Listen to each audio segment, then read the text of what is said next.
A group of Howard University alumni has filed a lawsuit against the Howard Board of Trustees for violating its bylaws when it abolished the board's student, alumni, and faculty seats. Two of the plaintiffs share their thoughts on the legal complaint filed in D.C. Superior Court. After graduating from Howard, working at Howard for 32 years, serving on the board 2014 to 2017, the last thing I ever thought I would do and wanted to do is to sue the Board of Trustees.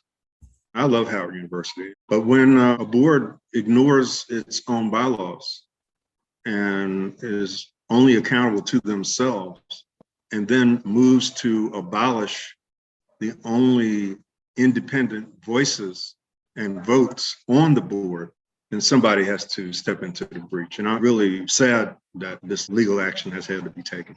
I decided to become a plaintiff because I believe in Howard University.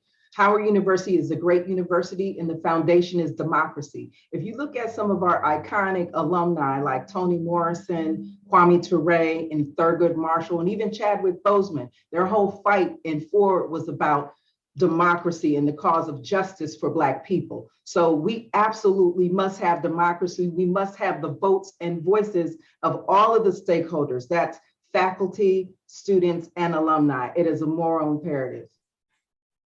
I understand why people might say there should be no public criticism and certainly no lawsuit against the Board of Trustees. I've felt that way a long time myself as a career employee and being on the board. We find ourselves in a situation in which the board is not obeying its own bylaws.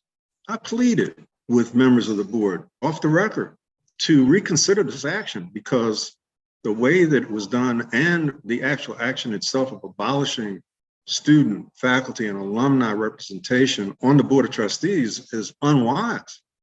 It's inimical to the mission of Howard University. I don't understand why people would have a serious concern or issue with people suing the board. But I asked them to ask themselves one question. If the board is going to ignore its own bylaws in doing this, what will they ignore next time? Where's the accountability going to come from if the board itself that we trust is not being trustworthy? For alumni who may be questioning why we're filing this lawsuit, we have tried in earnest to reach out to the Board of Trustees with no avail. After submitting a petition with thousands of names on it, emailing, writing letters, they have not responded.